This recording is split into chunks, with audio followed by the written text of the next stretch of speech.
What? What? What the hell is this? Harumph. I didn't get a harumph out of that guy. Give the governor harumph. Harumph! You watch your ass. I see you shiver with anticipation. Let the show begin. Hey everybody, this is David Heretic coming at you with another edition of Reactions, Reviews, and Rants. And tonight's... Tonight!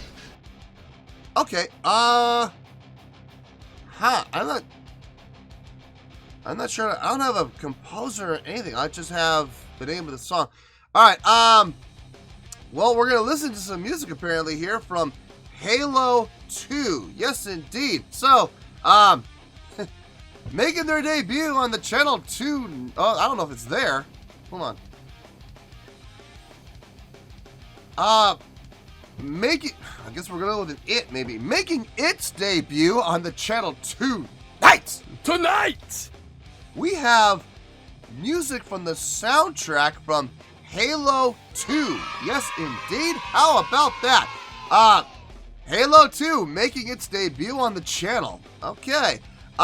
This comes as a request from Domestos Bleach. And Domestos wanted to see me react to this song.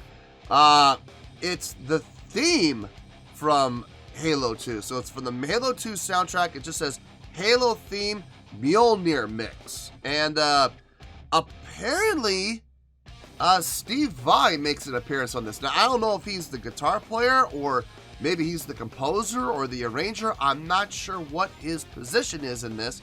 But it says Steve Vai here, so we're going to go with that.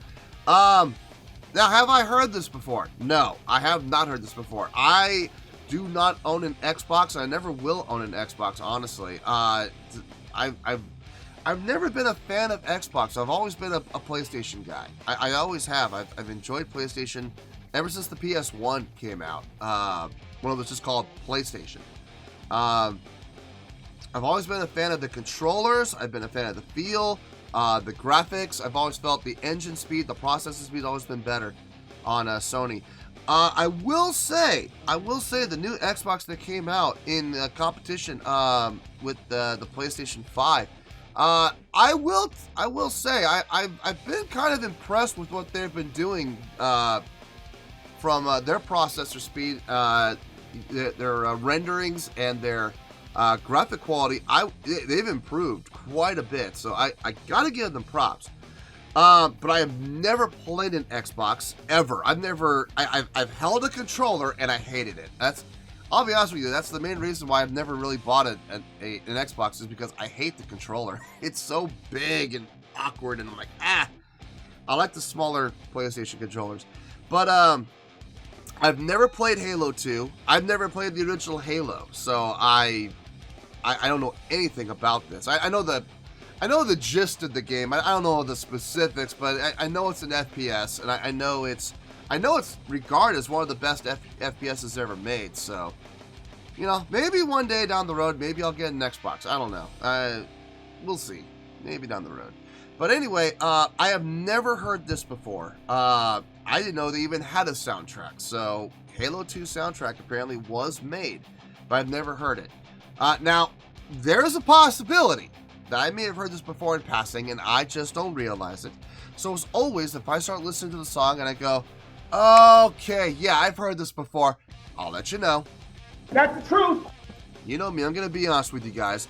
This was posted by Game OST Z2, and the video has 9.2 million views. It'll get you there. Other than that, there's really nothing else left to say. Link to the original video will be down below in the description for your viewing pleasure at your leisure. Let's get started. What do you say? Are you ready? Are you ready? Because here we go. Alright, here we go. Halo 2 soundtrack, Halo theme, Mjolnir mix. Cool. Alright, let's do this. Alright, boy, let's do this!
there are parts, okay, I'm only talking about the guitar playing right now.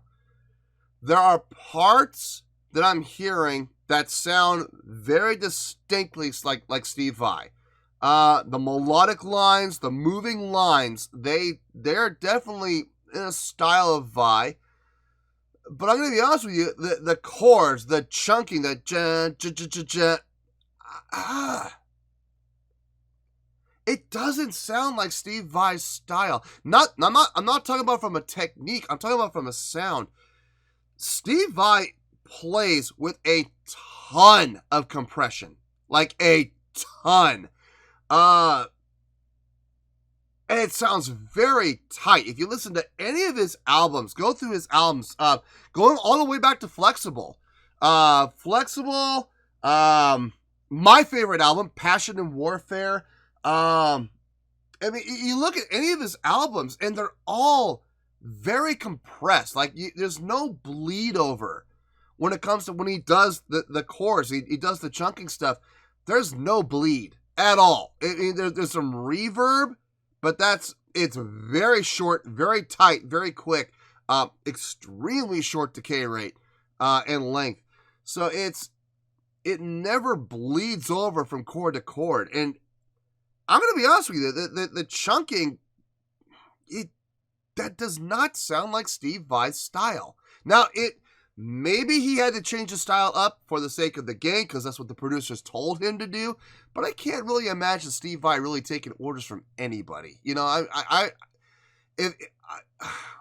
Steve Vai is one of these avant-garde, guitar virtuosos. It's like Yngwie Malmsteen. If you try to tell him you're not doing it right, you have to play it the way that we want to do it, unless they're paying him an ungodly amount of money. Which may very well be the case. I know Halo is one of the biggest game franchises in the world, and they got the money. I mean, they could definitely throw, a good chunk of change at him and say, listen, we want it done this way. And you offer a musician enough money, they'll do it. It doesn't matter what it is. Only guy that might not do it is Yngwie. Yngwie he's kind of on a planet of his own. But, I mean, it just doesn't sound like Steve Vai's normal chunking style of chord. I don't know. Maybe there's another possibility. Maybe they just have Steve Vai playing the melodic lead lines, and they got some other guitar player, some, Joe Schmo to just, play the guitar chunking parts. That's a possibility too. I don't know. The chords don't feel like Vai. You know what I mean? For those of you that are big Vai fans, if you're a big Steve Vai fan, tell me if you agree with me. I mean, like I said, the melodic lines, that absolutely sounds like Steve Vai's style. But the jet, it's kind of bleed over. It's a little loose. It's a little, I hate to say it, but it sounds a tiny little bit sloppy compared to what Steve Vai does. So let me know if you agree with me or not on that. I'd be curious to hear what the Steve Vai fans say.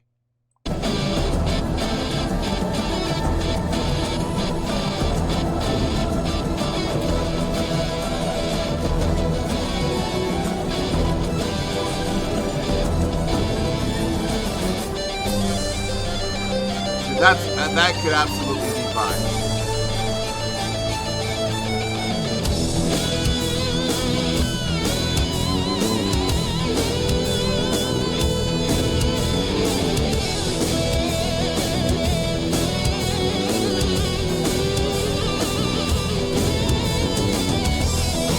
The bass work.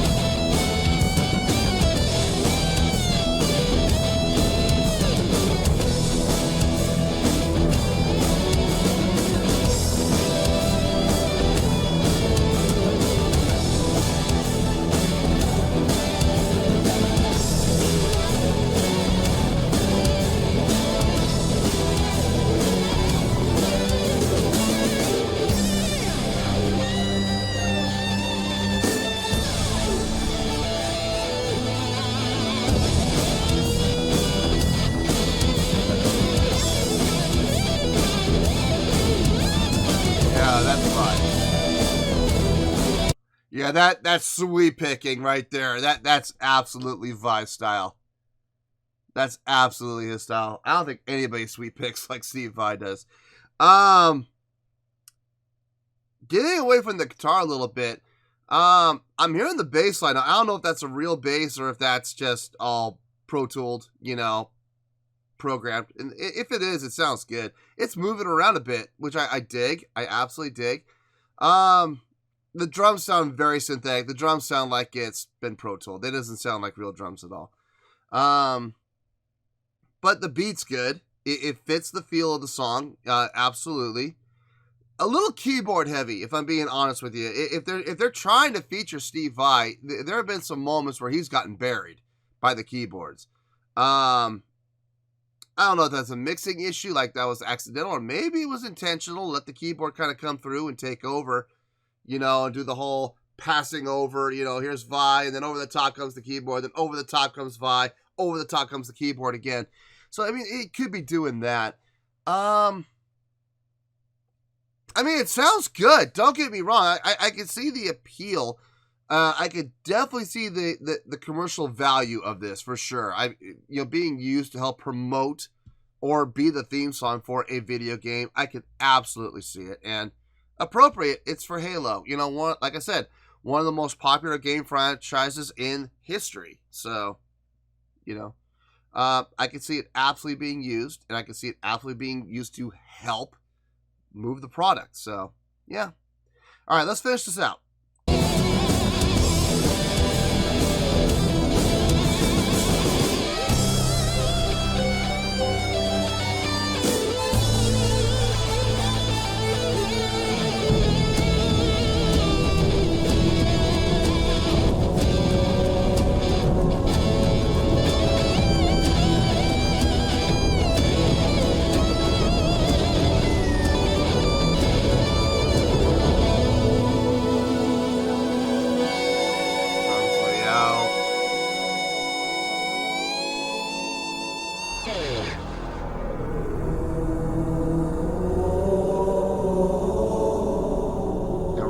How we started.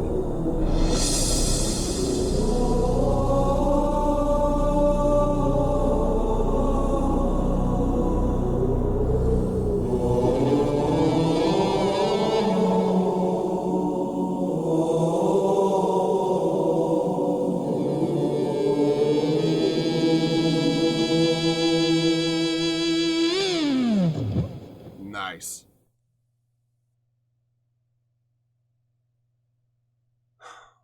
I have mixed feelings about this. Let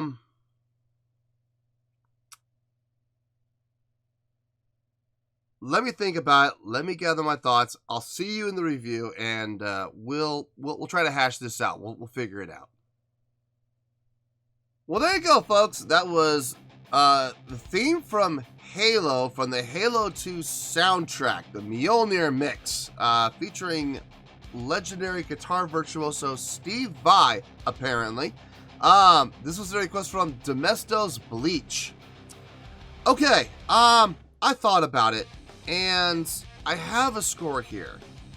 And I personally feel good about the score. I know there's going to be other people who are going to agree with me, and then I also know there's going to be people who disagree with me. So hopefully you guys that disagree with what I say will give me a chance to explain and give you my context as to how I came up to the score and why I'm giving it the score.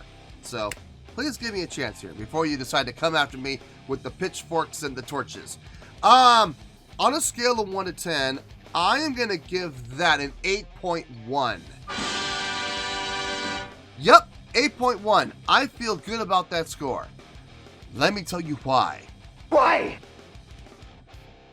I can sum up this entire song in one statement. It was great, but it wasn't that great. Okay, now I know people are going to be like, huh? What the hell? Give me a chance. So,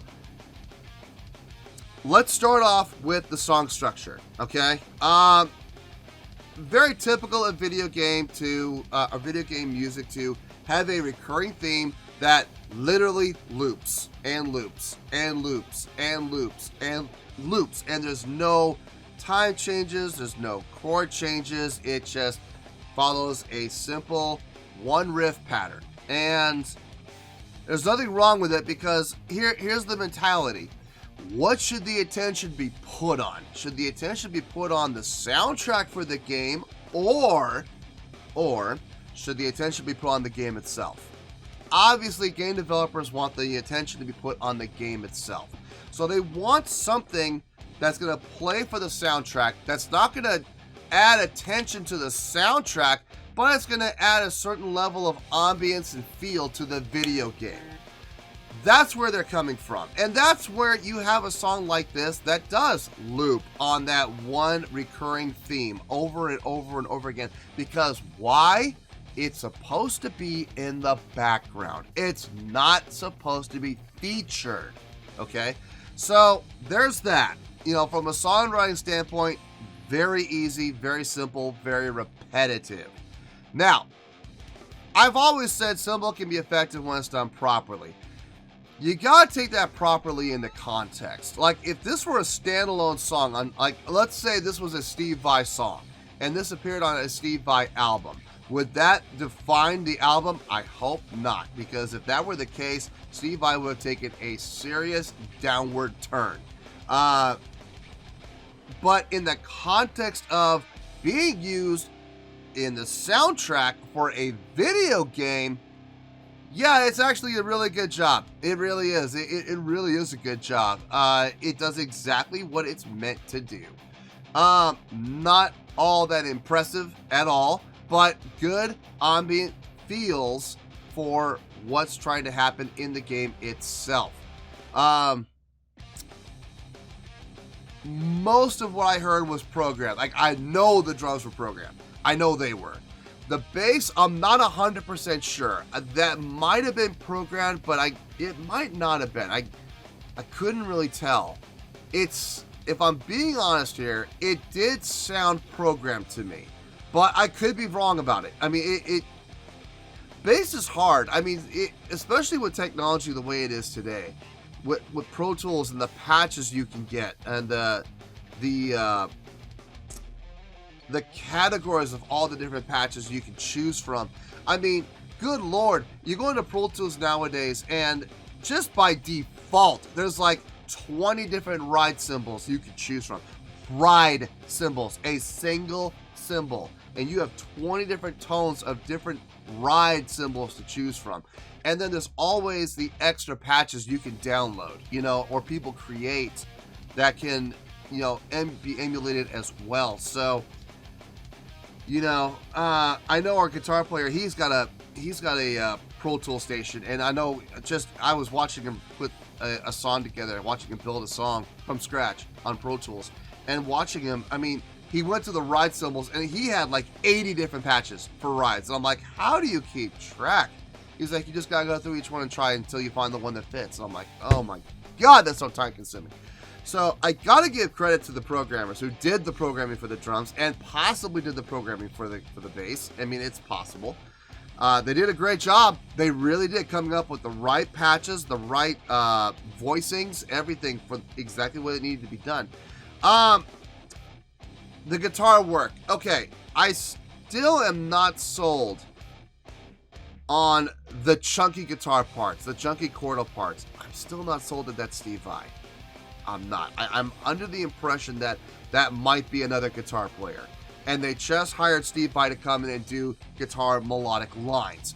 Not uncommon, not the first time he's done it either. So that could very well be the case, and that's what I'm leaning toward. Now, his lines, the melodic lines, the soloing lines, they sounded great, and a lot of characteristics of Vai, like the sweep picking part, where you heard the two measures of sweep picking. Yeah, that was definitely Steve Vai, without question. I mean, that is absolutely him. Steve Vai's got a very definitive way of sweep picking, and you can tell. His sweep picking sounds different than Eric Johnson's, Blue Saraceno's, Joe Satriani's, Yngwie Malmsteen's. I mean, his sounds totally different. I don't know what it is, but it sounds like you could take 5 different people sweep picking, make Steve Vai one of them, put him in. It's like a police lineup. I can guarantee you, I will be able to pick out Steve Vai's sweep picking every time. Very definitive. The use of the whammy bar, that's very Steve Vai. with his I don't know if he still uses the I doubt it. He probably has a new model now, but I remember back in the day he was using the gelaton exclusively. It was his baby from Ibanez, the Ibanez gelaton, and anybody that wanted to be an up and coming guitar virtuoso, they had to have that guitar. It was so funny. But it's definitely him doing the solo lines and lead lines, and they sounded great. Okay, they sounded really great. One of the reasons why they're getting the 8.1, to be honest with you, really the only reason why. Like I said, I could sum this song up in one sentence. It was great, but it wasn't that great. You know what I mean? It had its moments of greatness. It got the job done. It did what it was supposed to do, provide ambient background sound and music for a video game that needs to be the focus, not the song. So, I get it. I understand it. That's why I'm giving it the 8.1. It's not great, you know, but it's great, you know. So, there you go. 8.1, final score. I have spoken. Well, that's going to do it for this edition of Reactions, Reviews, and Rants. Hope you all enjoyed the show. Hopefully, I was able to entertain you. If I was able to put a smile on your face and brighten your day, then I did my job, and I'm so glad I could do it. If you did enjoy the show, and you would like to see more videos like this, feel free to join the fan base by clicking on that button down there. Yeah, you know the button I'm talking about. Click on that button, join the fan base, to become one of us. Now, for whatever reason, if you don't feel like clicking on that button, that's okay. I still respect you. Also, if you did enjoy the video, please feel free to give the video a thumbs up. It'll do me a world of good and it will do you absolutely no harm whatsoever. Finally, if you guys do join the fan base, you will find a bell down there that you can click on. By clicking on that bell, it'll keep you up to date on everything happening with this channel, including when new content gets dropped. So, if you want to stay in the know, click on the bell and you'll stay in the know. Well, that's going to do it for tonight, folks. Until next time, this is David Heretic signing off, reminding you to stay fabulous and support each other. Later. Peace.